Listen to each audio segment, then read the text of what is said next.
on to another episode of Middle Ground with JLE L.L.C, where we treat you like family. That's the theme song, Detroit Love, off my first album, the JLE Experience. I own the music and copyright. Don't mute nothing Facebook. We got another amazing guest for you in this season 10 of awesomeness. A fellow musician, which is awesome to have one of them. We have co-founder, president of Children of Promise Development Services, owner of Violin Studios, Monica Lee Jackson, Orchestra Chamber Music Violinist, Monica Lee Jackson. Welcome to the show. Thank you for having me. And it's your first time, so we got to bring out the Dom Perignon red carpet treatment. Yes. Thank you. So good. Thank you. So we're going to get to the first question. What led you to this path? So, which path? I've got lots of paths. Right? Whichever one you want to speak on. Take your time. Take your time. So, as a violinist, I've been playing violin for, I'm in my 53rd year. Awesome. Coming up on 53 years.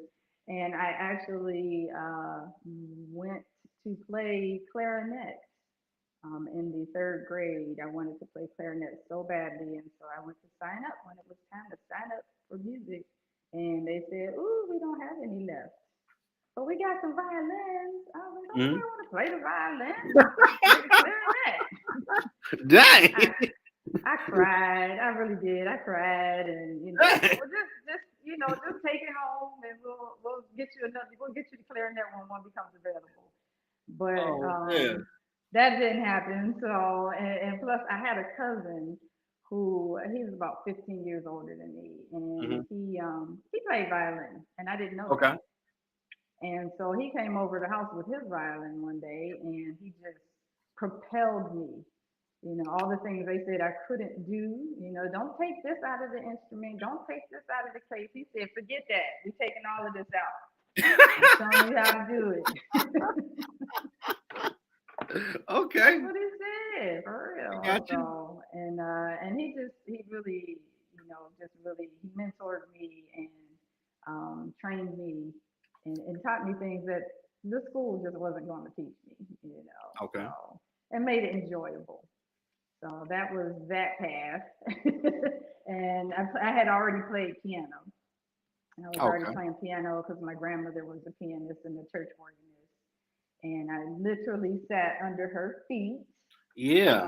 Most of the every Sunday. You know, she played at 3 different churches, and I went with her every Sunday to every church. And, now, would you have thought sitting by your grandmother at that piano, you would have been taken on this musical journey so far? No, not at all. Plus, I wanted to play the piano. I didn't want to play the violin, professionally.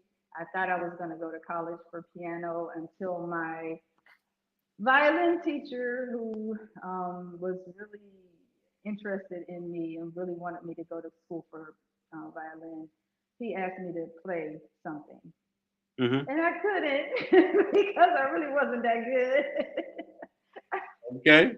You got to practice. And he was like, "Well, how you going to go to college and you can't even play?" And I was like, "Well, I'm going to learn."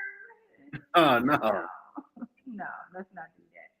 So, so I never really thought I would be a pianist, but I always wanted to be a conductor. I thought I wanted to be a conductor, and so I tried that too. And then I said, "Oh no, this ain't it either." Violin seemed to be the constant, it seemed to be the only thing that stuck. Yeah, you said clarinet, and I'm like, okay. Yeah. Conductor, piano, you want to do it all. That's awesome. I did. I thought I should do it all, but now, it just kept getting mixed out. I can say at Wayne State Choir, every so often, Professor Teeny, shout out to him, he was head of the music management department. He was over the choir. We used to have Augustus Hill. He was amazing too. Oh, yeah, he would let some of us get in front of the class and do the conducting. I'm like, I don't know what to do. Like, you see me do it, Joe, just go ahead and do it. Like, all right, bro. Right. So I'm up here doing it like, well, think about the Bugs Bunny and Tom and Jerry cartoons, and they was up there serious with it. And I'm like, all right, I got this. Come on, give me some more of that. But I was joking at first, but in doing like, you do start hearing, hey, I need more alto. That's too low. Like, oh my God, this is Right. real. This is a superpower you get hearing these different Yeah. sounds. The levels ain't the same. Yeah. And he's like, you And, catch and on. I'm a control person. My children will let you know. They will tell you she like to control stuff. So I thought, conducting would be the best way to control the orchestra. Now Because I gotta be I was real with all, you. yeah. But When I was when I was doing all them choir classes, I'm like, man, I don't want to see this old tired classical Western crap. What are we doing this for, dude? Come on. Now Dr. Augustus Hill, he was like, all right, I'm gonna show you something. Like, okay, what's this old cat gonna show me? What do you know? You you young learn and from the dumb. best. You learn from the And best. he And let that's us what he did. harmonize it. And I'm like, oh Mm-hmm. my God, this stuff do sound dope. And then he said, go home and listen to some of your favorite artists, like, well, Joe, Brian McKnight, Alicia Keys, they play a lot of piano. Go listen to Right. their music. You're going to hear Western classical. I'm like, no, he lying. He lying. I'm sitting there with headphones like, oh, snap. Yeah. You really do hear this stuff in this music. Yep. So I do need to learn it. Yeah. And Gus is, he's an amazing composer. Oh, He's yeah. an amazing mathematician. He's just an amazing guy. But he is so musical, and he can really, I mean, that's awesome that you got that from him because he can really, shape that whole idea of blending, the things that you don't want to be bothered with the things that are important and that are good for you, and then you take it and you enjoy it. And that's really what happened with me with violin. I began to enjoy it, and then I said, okay, Okay. hang in there. And then and then he blew my mind with the ear training. Like, okay, Yes, this old yes, cat coming again with this bull jab. What he on? yeah, right, Just shake the right. keys. I'm like, what you shaking keys for? That's E flat. No, it ain't. He do it again. Press the key. I'm like, man, that's a magic trick. Do it again. G Yeah, sharp. yeah, I'm like, how the hell is he finding this? Like, you got to listen with your ear. I'm like, oh my god. right. And the thing about that too is, and I learned this when I went to Oberlin. So I went to Oberlin Conservatory in Ohio, and I was, yeah. What I learned, one of the things that I learned there was how difficult it is for people who don't naturally listen to Western music, Mm-hmm. who don't regularly, who is it's not in your house, that's not what you listen to the first thing you hear in the morning. But Mm-hmm. yet, you go to a history class, you go to a theory class, and that's pretty much all you're learning. So here I am in class with these people whose, parents were orchestral musicians, Mm-hmm. whose opera singers, and who already came from some major type of musical background, and I had to learn it from the beginning. I had to learn. Who is that? What is that? I And was in music theory. Like, what is this? right, What are you talking about theory? And right, exactly. oh my And god. it was difficult, but at the same time, what I also learned was, the things that I did already know. It helped me to kind of leapfrog over some of those kids that had to learn it by the book, because there were always things that Mm-hmm. were, that if you could just pick it up, then you was gonna be all right. you know. Oh, I was intimidated in music theory Oh in Wayne yes, State.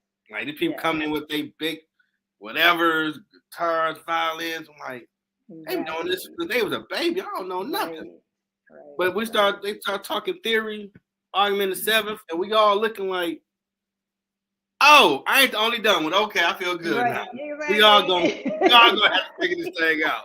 All right, it's even. Let's go. Let's figure it out. Yeah, Ain't feel too yeah, bad after but that. yeah, that's funny. But that's you had a good experience. I think. Yeah. Hey, now, have you ever had the same issue? Once you open your ears up, you hear everything. So, just as an example, I can't listen to music at night. You know how people go to sleep to music? I Mm-hmm. can't, because it's literally playing in my head, whatever I'm hearing. whatever's on the radio or whatever, I'm, I'm just constantly hearing it. Sometimes I'm even playing it while I'm asleep, so I'm not asleep. You know Mm-hmm. what I'm saying? So Gotcha. I don't know if that answers that, but it's just kind of like. But Yeah. I can only do that while I'm in this state because I mean, even otherwise. now, I find myself, I would hear something farther away, like somebody coming. How do you hear that? Right. Like music, man, open your ears up. And certain Yes. screeches, like, oh my God, stop. Like, that's not loud. Yes, it is. I'm hearing Yeah. everything Yeah. farther away. Whatever you're doing, please stop. Right. It's like a Exactly. dog just screeching, like, ah. And like, what's wrong with him? Oh, he a and, musician. Like, and you tend to hear music in places that other people don't.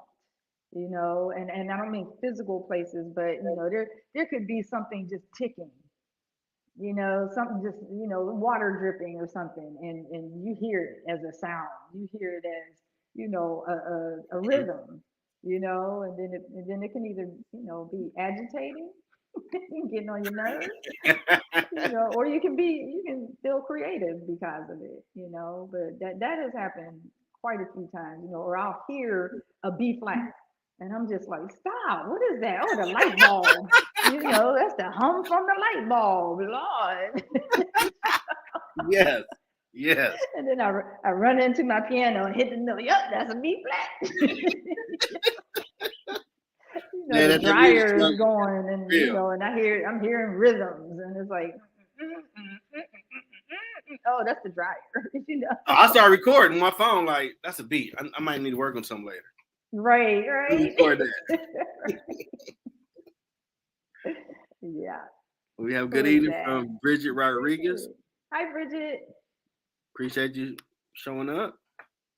And she also said she used to listen to gospel music. Gospel music is one of my um, favorites. Favorite music. In addition to the reason that it is gospel music, but Hmm. it's I can. So as a young person, I didn't regularly play in my church, but Okay. my church that I grew up in. I'm from Pittsburgh originally, Pennsylvania, Okay. and the church that I grew up in Aliquippa is called the Church and Around, and it was and still is like a musical legacy church. Okay. People came out of there, and everybody was musical. It was crazy. It was in the water or something, because I mean, the singers, you'd be like, well, no, why they don't have a record contract? I don't understand. Okay. But my music director at the time, Curtis, what Hmm. was Curtis' last name? Lewis, Curtis Lewis. Okay. He saw something in me, Hmm. as a classical musician. He saw that, and he would have me play for like Good Friday service, or just kind of like special services, right? Gotcha. And he would tell me, I just think you are just so amazing. And I'm sitting there saying, dude, you just sat up here and played like a whole church service with no music.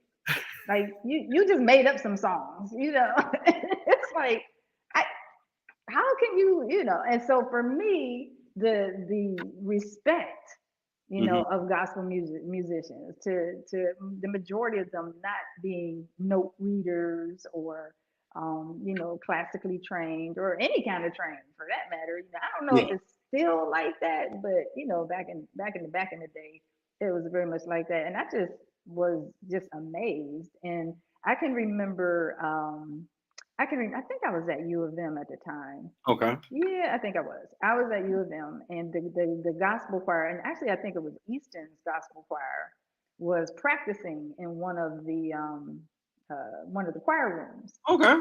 and I was in a quartet rehearsal. So it was for, three other people, right? And I heard these people saying, oh, they sound amazing, but it's so simple and basic. And Mm. I was like, I said, so what's simple and basic? So I had to go to. Can't let that stuff slide. And I said, I know. what chord progression are they doing right now that is so simple and basic? And he was like, oh, it's just your regular 4-5-1. So 4-5-1 is your basic, right? That's just dun dun dun. You think, and I said, you need to go listen again. And so I walked with him to the choir rehearsal. Okay. These people is modulating all over the place. There's not a 4-5-1 in there anywhere. It's like, oh, augmented sevenths. Oh, what, And he was just like, And I said, don't put the people down just because you can't do it, Yeah. And so that I was really grateful that they were actually on campus because it did expose, some things to people who would not normally hear gospel music. I could tell that they did enjoy it. They just thought that it was simple, Oh and then man, their eyes got open, their ears got open, and their eyes got open. I was like, no, there's nothing simple I about can admit gospel music. I wasn't a fan when I was young because all of a sudden like the old organs and sad Hmm. stuff. But God worked with throne music. Johnson, he's like the Christian hip hop Dre. Okay. I met him at Wayne State Student Center building. He like, man, I got some gospel music. I'm like, I don't like gospel because like you can't diss the people because they talking about God, but you see, cool, I'm listening. And I was blown away, like, dude, where your album at? Because this is Yeah. good. Yeah. This like you are musically trained and making some dope stuff. Yeah. I've been rocking with that dude ever since. Yeah. There you go. I think I just heard his name yesterday for the first time. Oh yeah, I throne did. Yeah. and dude, throne music. The dude beats is crazy.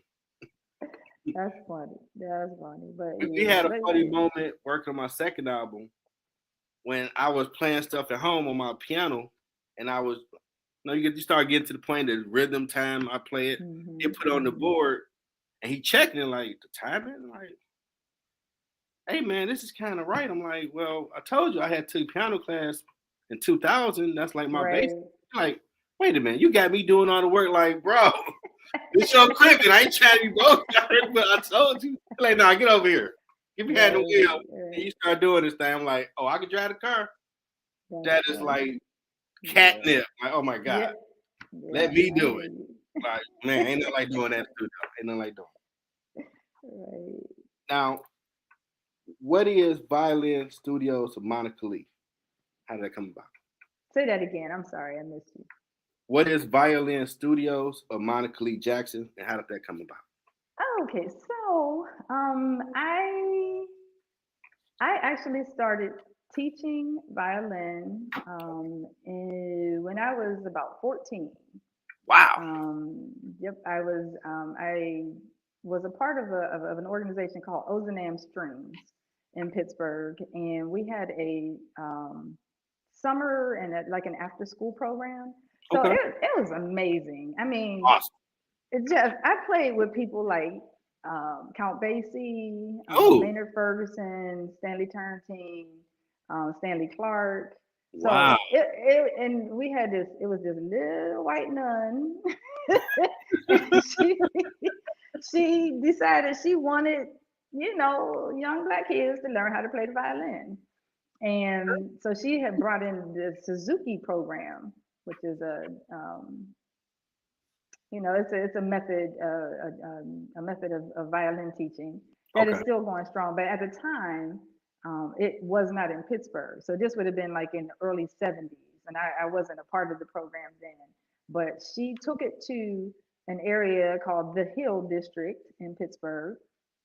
And hey, BJ, that's my brother-in-law. But Okay. she took it to the Hill and basically just got all these kids to start playing Thanks for listening. violin, right? And then it expanded into an orchestra, and then it was Wow. just crazy. And so I joined in when I was in high school. So by now they had what had actually happened. That cousin that I told you at the beginning Mm-hmm. that helped me. Well, he took me to one of their concerts, which was at Heinz Hall, which is like Orchestral Hall in Detroit.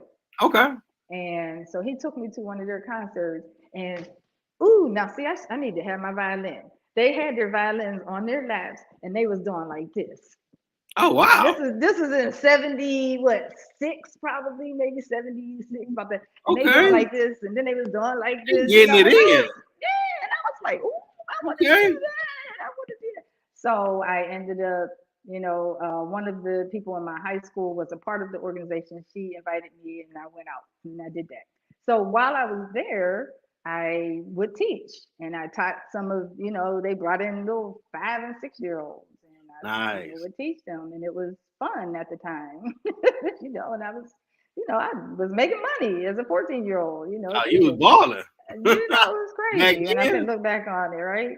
But, and I just kept doing it. I just kept doing it over time.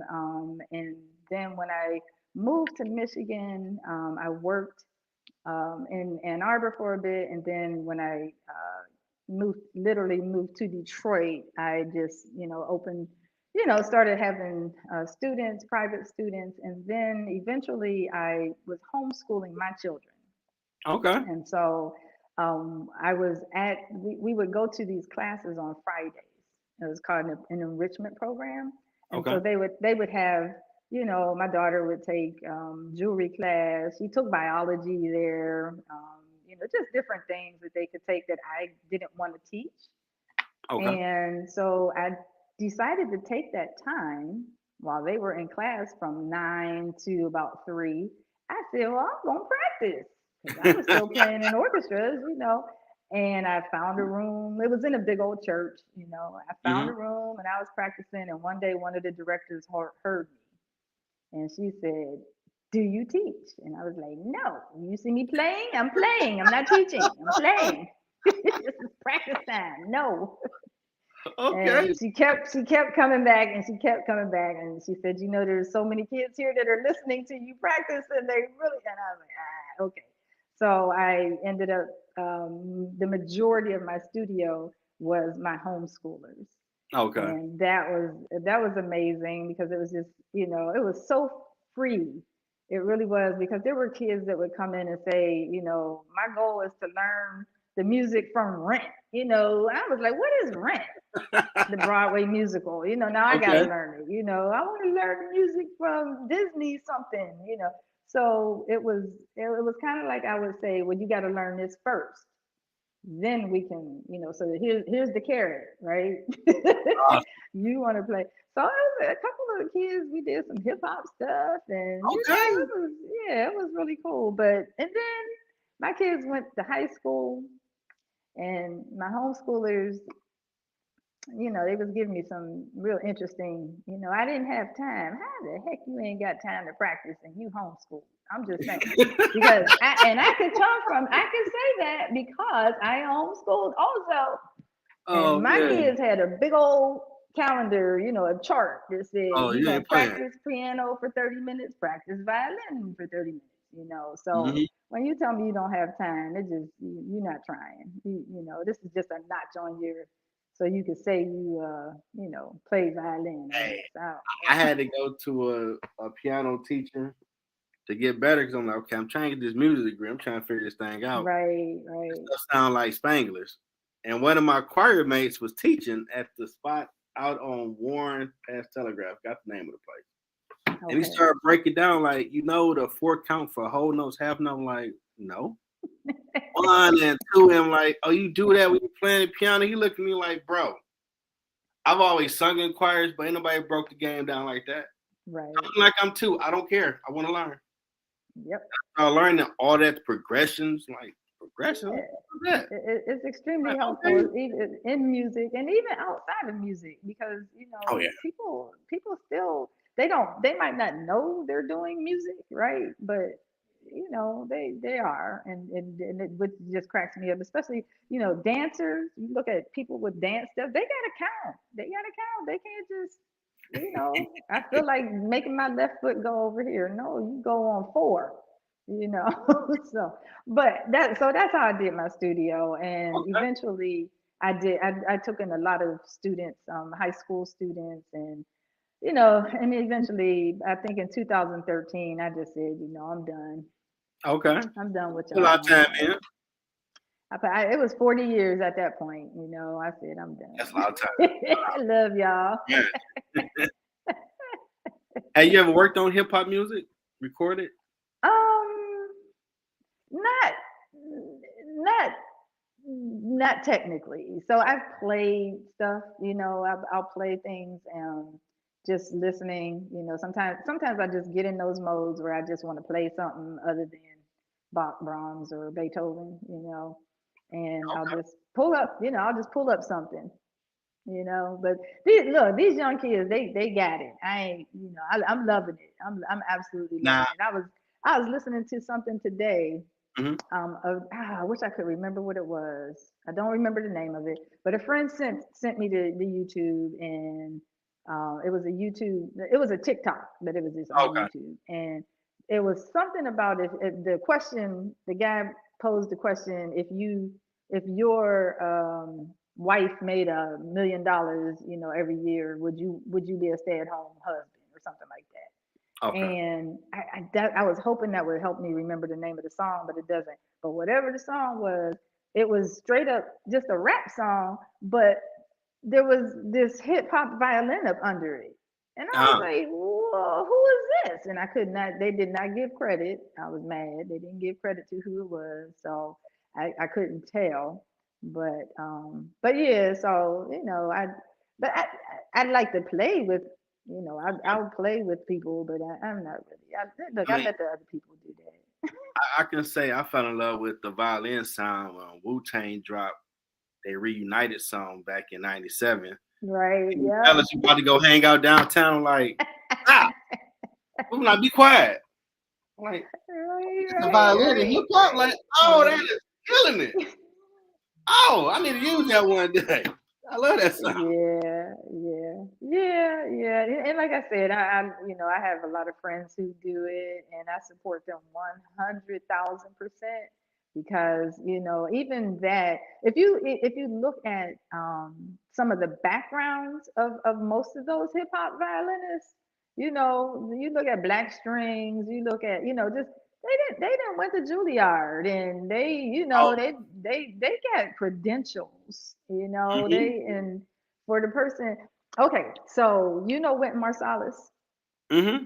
Okay, so Wynton Marsalis, before he was Wynton Marsalis, he was at Gotcha. Oberlin, and I was able to kick it with him, and he was cool and everything, and he was at the time he was just jazz, right? Just jazz, straight up jazz. And next thing I know, he pulls out this classical. He drops this whole classical CD. Just the whole thing is all classical. It won a Grammy, right? Nice. Won a Grammy. And I remember asking, so what in the world made you do that? And he said, because people said I couldn't. People thought because I did jazz that I wasn't good enough to do Yeah, classical. you're a musician. You can do anything, man. Yeah, and that was his thing. He was like, I can do it all. I'm choosing to do jazz. Yeah, I could do classical if I want, but let them other people do classical. Okay, So musician. that's kind of how I feel about hip hop right now. Gotcha. It's like there is a what would I call it? Sometimes you just need to let other people do things. I got you. You know what I'm saying? It's like you gotta let them do it, because they can do it so much better than I could. I could learn it and I could do it well eventually, but you know, Yeah, let you've somebody been else again do long enough. This it. your Yeah. mom here, Tanya Jackson? Hey, daughter, No, mom. that's my sister-in-law, and it must be my mom and dad. Yes, my husband's parents. Awesome. Hi. They must be on my sister-in-law's login. I'm She's the showing up. techie one. Awesome. Now, you did go to the Urban Conservatory. What was that Mhm. experience It was different. I just, see, you didn't messed up. How much time we got? Cause y'all be here all night. like? Hey, I it's your time. No, just as a little background, in Pittsburgh, I came from. I did not. I went to public schools. Our school district was sort of a 60-40 mix, white black. Gotcha. But it was mostly influenced, a white Hmm. culture. But I had an orchestra teacher, Mr. Yetzi. His name is Carl Yetzi, and he's phenomenal, just phenomenal. he was straight up Italian. He had that Italian temper. But he again saw something in me in my freshman year, and he really mentored me, got me in programs. I toured Europe for 3 weeks, when I Wow. was in my freshman year because of, his connections and things that he was able to put me through. And so my high school principal was actually a black principal. Okay. And he came up to me and asked, he said, would you do me one favor? Would you apply to Oberlin College? And I said, what is an Oberlin and where is it? And why would I want to do that? And sure, Mr. Ray, I'll do that for you because I love you. You've helped me in ways that people don't even know. So I'll do that. And my mom and my dad and I went to the campus, Mm-hmm. and my mom just loved it. She fell in love with it. And That's so awesome. I was like, well, okay, I like it too, you know. And I got in. Yay, got in. Nice. And one of the teachers at my high school said, you probably don't want to go there. Mm. And I said, well, why not? And she said, because you're going to feel very out of place. You don't have the money that those students have. You don't have the Wow. background. You don't have the experience. You really Wow. should stay local. Wow. And so of course when I graduated, I literally went back to her classroom with my diploma because at Oberlin they give you your diploma on stage. It was none of Okay. that waiting until Dope. 6 years later. You got it on stage. And after graduation, because they were still in school, I'll never forget. I walked right up in her room, because, but at the same time, it was very much like that at Oberlin. There were three, 4 or 5 black students in the conservatory out of 400. Okay. It was just a very um, it could have been more difficult than it was. I think because I had such a grounding in who I was and what I was capable of. I actually had a person at my senior recital Okay. come up to me afterwards and say, "Wow, you were good. I'm surprised." He said this to me like it was supposed to be a Wow. compliment. Yes. Wow. Yes. So Wow. I just was like, "Ugh." But so but other than that, it was amazing. It was the highest level of artistry. Okay. Because it was a conservatory, we ate, slept, and breathed music Okay. 24/7. Out of my 121 credits that were required for graduation, only 10 of them had to be non-music classes. Wow. So, you were in the conservatory all the time, performing, playing, listening, supporting. That was all it was. And when I went to U of M, it was very different. I loved my experience at U of M, but I can't imagine having been, an 18-year-old. I was like 25, 26 when I was, Hmm. so I was like, y'all can go sit down because I know people who can play rings around you. So Got it was just very different. It was very different. But Oberlin really gave me a foundation in my music. Those theory classes, I found out later that a lot of that stuff that we were doing was graduate level work. Oh wow. And I was just like, well, that's not fair, but okay, you know. y'all, y'all could have told the sister because I didn't even have undergraduate level work. But at any rate, it was an amazing place. I would tell anybody to go there. If you were serious about music, if you were, serious about wanting to be the best, and I I can remember the first year I was there, we had a freshman orientation type thing, Hmm. and the whoever was speaking said, take a look around you. Everybody here was number one or number two in their class. You can't be ain't but one and one two. You can't be one or two anymore. He said, some of y'all, it's gonna be hard because you like, Wow. what you mean I'm not the top, but that's what happens. You put in 1 and 2, then somebody got to be 3, 4, 5, 6. But it was just the cream of the cream of the cream, and Our man said it best: cream rising to the top. right, exactly. So yeah. Did your thing. Now you're an orchestra, chamber music violinist. You play all around Detroit Opera House, Max Fisher. Mm-hmm. What is all that great experience like doing that? One of my favorite comebacks to people who want to tell me that I'm, just I don't have a real job Oh is, wow! yeah, I've had that, yeah. But my favorite response is, I'm sorry you don't enjoy your job. This is I love my job. Okay. You picked the wrong, and that's honestly, it is one of the most satisfying, gratifying, just, on all levels, whether it's Mm-hmm. me playing for people or whether I am listening to someone or, as I did at the opera, whether I'm helping other musicians and singers do, be comfortable in their space, whatever it is, it's just, it's an absolute joy. And I, make no apologies for enjoying it. I get to meet great people. I got to go to, different concerts, and, when I lived in New York for a little bit, and Mm-hmm.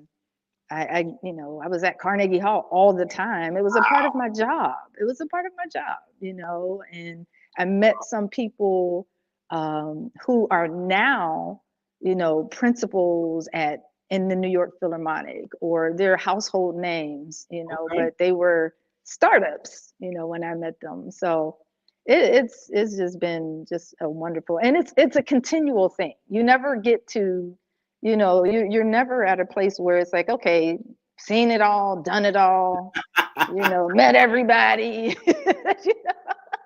I got you. I got There's you. always something new to learn, so I Max appreciate that. Max Fisher is really a nice place. We performed there once with the Wayne State Orchestra. Now, Okay. maybe your genius and your experience, you could explain to me why you had a choir behind the orchestra, and we got to sing to the back wall. I'm like, what is the point of this, Right. man? But Why you're can't we be? on risers. You're on risers. You're above the orchestra. Come on, Monica. You know Right. them. You know them instruments as loud as I don't know what. But we trying to be superheroes to blow it past. They're like, dog. Why we gotta work this hard? Right. That's all I'm trying to understand. Yeah. Sorry. But it always works. I do. I play.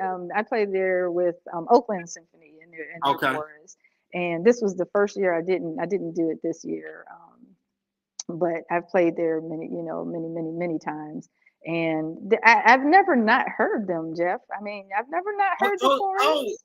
oh, because I came in if it was Professor Dr. Hill or Professor Taney who was the person. They took their butt way to the back, and they like, you better pay attention because I'm gonna be doing the time of Jerry. I better hear every voice. I'm like, is this person serious right now? Right. Do you hear this orchestra just loud? They're like, Jeff, you tripping? I'm like, dog, dude, we gotta breathe. Dude, I'm tired, man. I didn't work 8 hours. I thought we were I'm coming. sure it was. I'm sure it was beautiful. I'm sure it was beautiful. And then What? just the experience. When I first moved to Michigan, so that would have been in '87. Mm-hmm. The next summer of '88, Okay. I got to play at Orchestra. It was Orchestra Hall then, just Okay. Orchestra Hall, right? And I had no clue because I wasn't from here. I just been here. I was in Ann Arbor the whole time, so I really Okay. didn't know. But I ended up playing. Do you know Marla Gibbs? You ever watch like Mm-hmm. the Jeffersons? 227. She's the maid. So she's got an amazing voice, and it was me and two other violins, and was it Maurice Davis? I think it was Maurice. Yeah, I think he was the trumpet. But they had a band, Mm-hmm. and that was my first experience in Detroit. Oh wow. And Okay. it wasn't until years later that I realized how awesome it was. How amazing it was. Like, you played on Orchestral, and with three other people. Oh my God! I was like, oh, okay, Yeah, yeah, I did. it's an amazing experience because we did the show, and when I reflect back on it, they worked us hard to make sure Oh yeah, we was crisp. yep, Them suits and dresses better be righteous. You yep, don't walk in like soldiers, get up there. When I start, go. yep. But But that we love it. space commands perfection. You know Yeah. what I mean? You just can't go in sloppy. Not anymore. You Nah, just can't. nah. I It's heard that breath. definitely, Don't yeah. do it again. Like, dang, Yep. I might take a breath. Yep, you can hear everything. And it's just such just an amazing place to be, and to play in. So, like I said, I had no clue I was in, such a place of royalty, musical royalty and People dress up history. when they go there. Yeah. Oh yeah. Little Detroit kid. I'm like, oh, we really got the arts and stuff around here. They doing it. Right. Right. Okay, Yes. it's all right. So we just have. I mean, we was a bunch of misfits. 'Cause we was the core union. We wasn't the 18. Right. Right. They was the ones that was just boom, like, oh, yeah, it had like a 3.5 and up G pedal out. So we the misfits. That's 18 Right. here. I Yeah. got you. I But hear you. But this you is got up there and you did it, and that's all that counts. yeah, yeah, we did. That was a great time when I look back on it now. But Hmm. you musicians work. So you see them Right. perform these places, they work. Oh yeah, yeah. And the goal is to make it seem easy, because if it looks hard, then don't they, nobody believes you now. But when it looks easy, it's like, ah, they just playing. The dopest moment we performed at the Sacred Heart Church on Woodward. Hmm. I got the composer, but we performed his music. And Okay. he did the conducting and he loved what we did. Now, of course, our Wow. professor, he wanted to be a little extra with it. We like, dude, Right. he said we was good. Can we stop now? Okay. You trying to get that last little bit out of it, like, dog. He said he made it. He said we good. We need to take a break. That's the musician. You got to get it perfect. Now, you're the co-founder and president of Promise Development Services. Oh, my bad. I said it wrong. That's all right. Yep. Children. Children No, of no, no, no, Promise. no. Yeah, Yeah. Children of Promise Development Services. Yes. Yes. I wrote it down here too. Hmm. What made you start that and co-found it? So I am a co-founder. My other co-founder is I co-found with Tony Potts. I am no longer president. I was president for a couple of years, and then now Cassandra Hall is our president. Woo woo. But yeah, Tony and I were, we always say we were two swim moms who, took our kids all over the world. No, I'm just kidding. Took our kids all over the place. We drove everywhere. We started out in Detroit. That's where Okay. we met, and then the rec center that our team was swimming at was closing down, and they told us the day that we had rehearsed. We were in practice. Oh They wow. was like, yeah, they were like, oh yeah, we're shutting this down effective immediately. It was like what? Dang. So our coach couldn't locate quickly enough a another facility basically, and so we split up, and it was kind of sad because we were a majority black team, which was very uncommon. So but we were like a little family, so a lot of us went to, my kids went to Northville, out to Northville. Some people went to Farmington, some people went, I think those were the main places. Livonia, I think some people went to Livonia. So we were there, and so what ended up happening was because we were split up, we kind of felt like we were missing that camaraderie that we had, just as African American swimmers, who knew, and our teams, our kids were the best. They literally were the best. They was winning state championships, and all this kind of stuff. So now that they're all split up, you got people sort of not thinking you're the best or thinking you probably aren't going to be the best. So I might not give you the same kind of attention or, help or assistance or whatever. So Tony and I just, was, just having just jaw jacking one day and thought, well, wouldn't it be nice if we could take the kids, get a group of kids together and go to a swim meet that was happening in where was this one? North Carolina. Okay.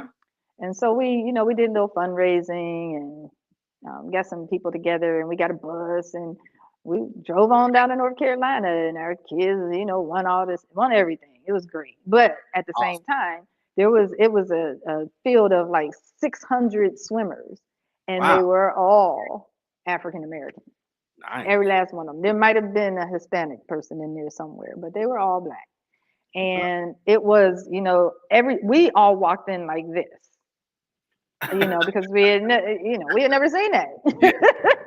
I hear We you. had never seen that before. So it was just like, wow. And, the same issues my daughter had with her hair, it was the same issues the other people had. Nobody was asking her, is that your hair, pulling on her braids? You know what I'm Mm. saying? Yeah, all of Don't you that. do And that? so,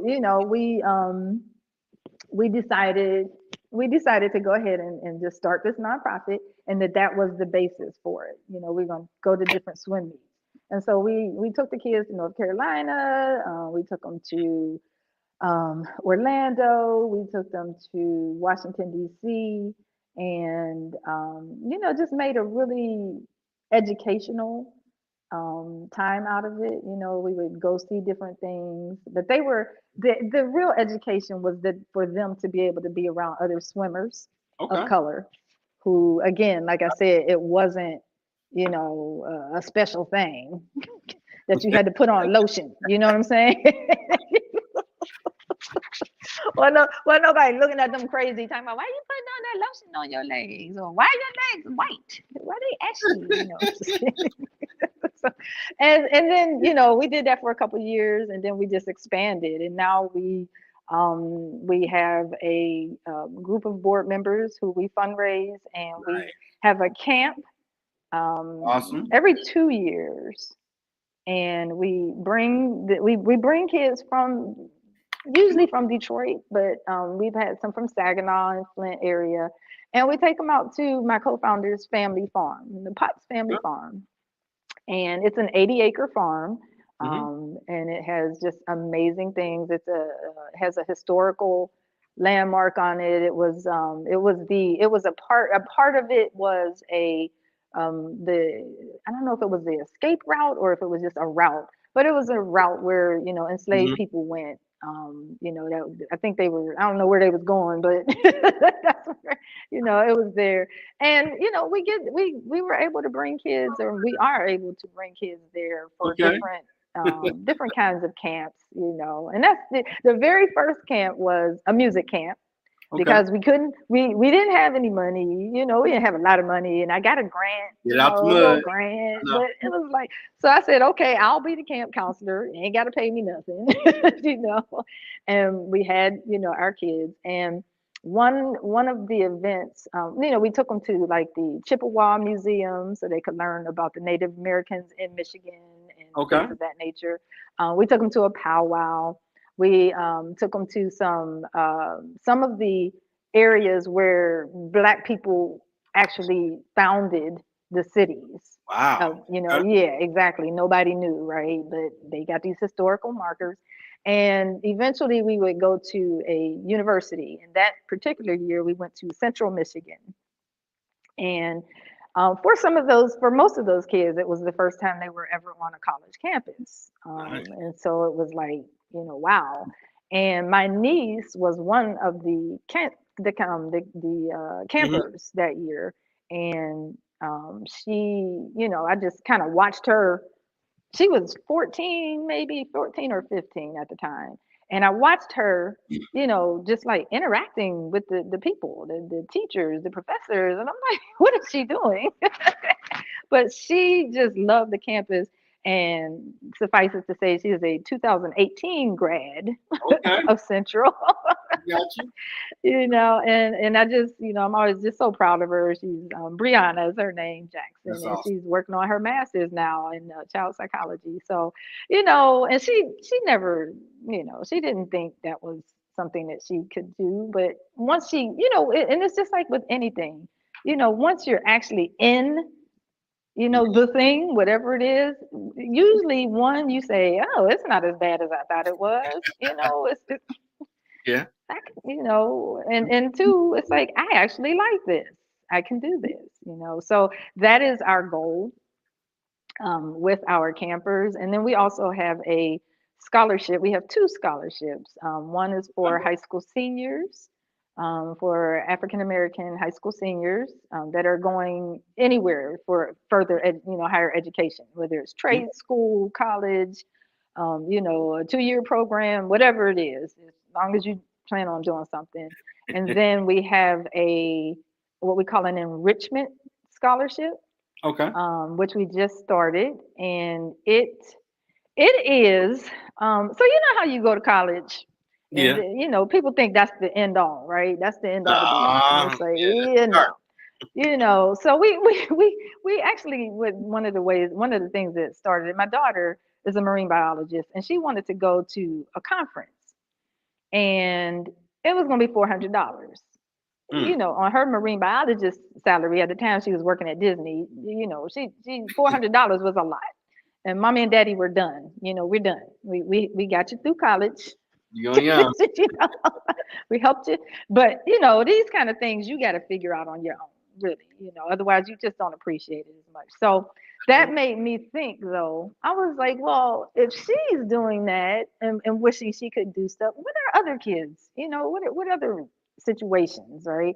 So Hmm. we decided to have I think it's like $500, where we um, put the notice out to our alumni. So anyone who actually applied for a past scholarship, anyone that did anything with Children of Promise, if you volunteered with us, if you, Hmm. whatever, Okay. if you were somehow connected to us, then you could apply for this. And what we, our first person, our first winner was, his name is Miguel Ross, and he was using the monies for MCAT prep Okay. because he's a student at Howard University, and so he was one of our scholarship winners, and just the high school scholarship. Now he was in his third year of at Howard, Awesome. planning to go to med school, and he said, I want to help my community, but I gotta take the MCATs. And I got and the books is just to Ain't cheap. prepare is like I know they grind. They ain't cheap. yeah. So that was something that we thought we could help. It's like you don't just drop them off at college. We're gonna we gonna help them get through. So yeah, but that's pretty much what we do. Okay. Now we got to the point. This has been a great conversation about talking about a musician. And you've done so much. Now we promoting you.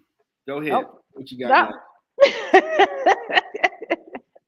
What does that mean, promoting me? Yeah, don't promote me. Might have a show No, I'm coming just up kidding. or Yeah, merchandise, no, something. I actually am. So uh, I don't do individual like solo concerts too much. I actually I do better with putting together concerts. So I work with Gus a couple of times, Gus Hill, putting together recitals and concerts of his music and other African American composers. But right now, I'm in the final push of my season, my orchestra season. So we're doing in Macomb Symphony, we have a concert April 14th, and we're doing Mahler Symphony Number One, which is called the Titan because it's huge, it's hard, but it is one of my absolute favorite pieces of music. It is just it's fun. It is a fun classical piece of music to play. And then what and see, and I just played yesterday at Plymouth United Church of Christ. We did Seven Last Words, and I don't have any other thing. But yeah, I got a Warren concert coming in. But the main thing that I would say is for everybody to go to Children of Promise. developmentservices.org to see what we're doing over there with Children of Promise, because the kids are that really is what I'm trying to focus on now. Sorry about my headphones coming out. My, like I said, my children are, I feel like my husband and I, and then all of our village, right, have successfully parented my two children. My Okay. daughter is a marine biologist, an author. She just recently got married to a fabulous young man, and Mhm. she's down in Florida. And my son is in Cincinnati, having graduated from Xavier University in Cincinnati, and he is going off to law school somewhere. Nice. And in the meantime, he works with his dad. He helps keep him on track until he can be a full-fledged lawyer and work in the practice. But Okay. yeah, so that's pretty much um, All right. all I Got a, can promote me about. got a few more questions. Sure. Your benefit advisors for A-Flac insurance. How different is that of an environment from your musical environment? Yeah, so I actually started AFLAG in October of 2021. So it's just been a little over a year. And I went in thinking I was doing administrative work because I'm a good typist, and all that. And I loved my director, Steve Grayson. He Huh? was awesome. And next thing I know, he started talking about commissions and stuff. And I was like, hold up, what? What? What are you talking about? And he Yeah. convinced me, to stay in. So what I've found is that I am able to use a lot of what I learned. Just my learning how to play an orchestra, right? How to be a team player, how to fit in, and then at the same time, um, being a soloist. So it's like all of those things, right? And being a soloist, you got to be on top of your game. You can't mess up, you know what I mean? Because this stuff is out there, you know. Yeah. And I really, that's really helped me with my AFLAC, because I realize I can't just wing it. There's no winging it. I'm out here by myself. you know? I'm an independent agent, you know. Yeah, wait. But you can try. You can't win. You gotta know a little bit of No, you got to know your stuff, And so I have some phenomenal mentors that in the business, and then just some people alongside of me. But it's different in the sense that I got to convince people that they need something that they need. it. Okay. It's not that you need something that you don't need. It's like, I'm coming to you because you really do need this, you know. And you can't wait until after you have the accident to get it. You can't wait until you in the hospital. It's like Yeah. you need this. So and I've been coming across some amazing people, just absolutely amazing, that have opened my eyes to business and just the business world. And Okay. so it is different, but at the same time, it's not. What has been your biggest challenge on your journey? I think the truthful answer to answer to that is believing in myself. Okay. From there was a time where I was very self-confident. You couldn't tell me anything. I had a teacher who told me, I can't believe you just kept playing while the jury was talking. I was like, well, I needed the tune. What do you mean? And he was like, oh my God, that was just you. You're not supposed to do that. I said, but I got it right. I got the grant. They picked me, so it's okay. I was like that for a very long time, and then somewhere along the way, I just kind of lost confidence in myself and didn't believe that I could do certain things. And so it kept me from trying. And and so those kind of challenges are, that's the inner challenge, right? It's Yeah. it's not somebody else. It's not even what somebody Right. else said. It's just me believing in myself. So yeah. Okay. Mhm. Your words. What has been your impact on your journey? I think my biggest impact has been On my family. I was one of the first persons in my family to go to college. And on my mom's side, my mom is the third of 11, of 12, I'm sorry, the third of 12 children. I have three aunts. We were all in high school together. Okay.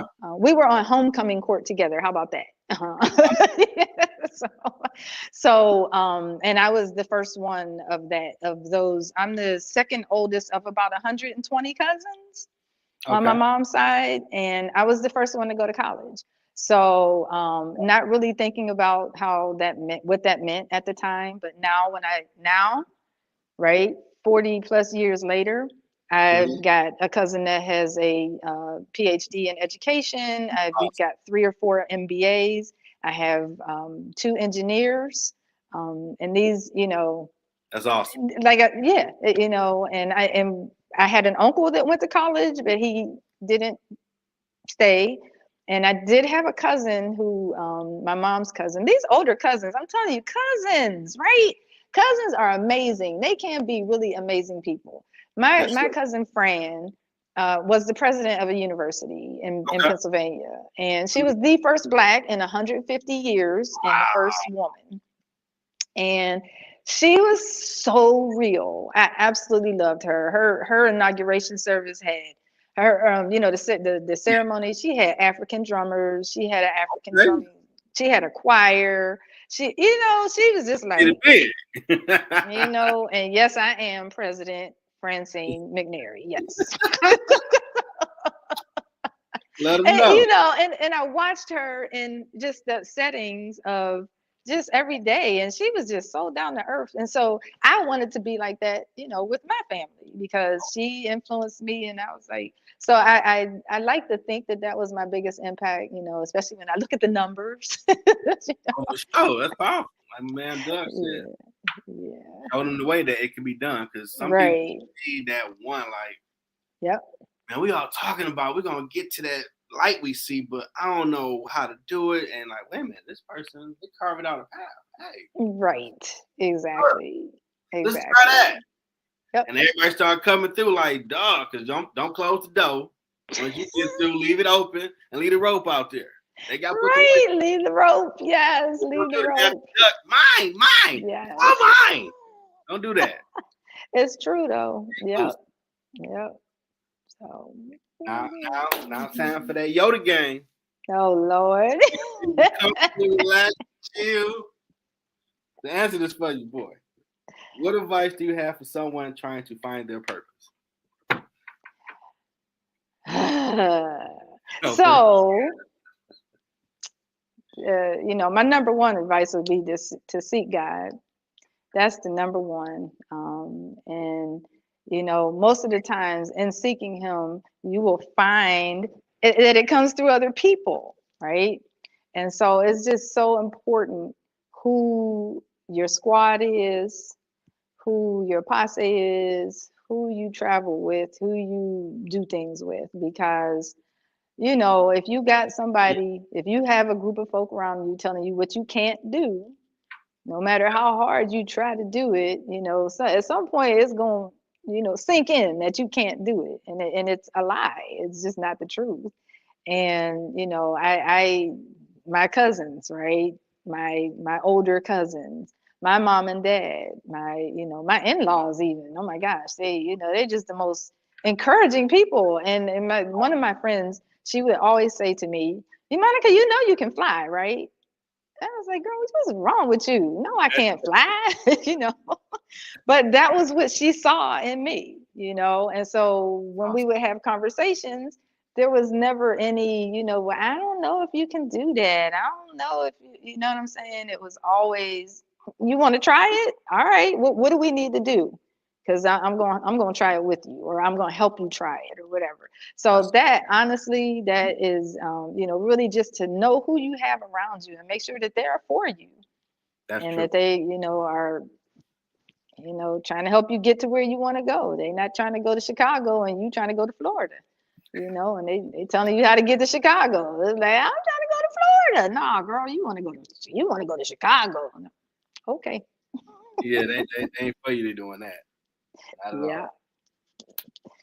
So, Well, how did you like this experience? I guess I can talk more than I thought I could.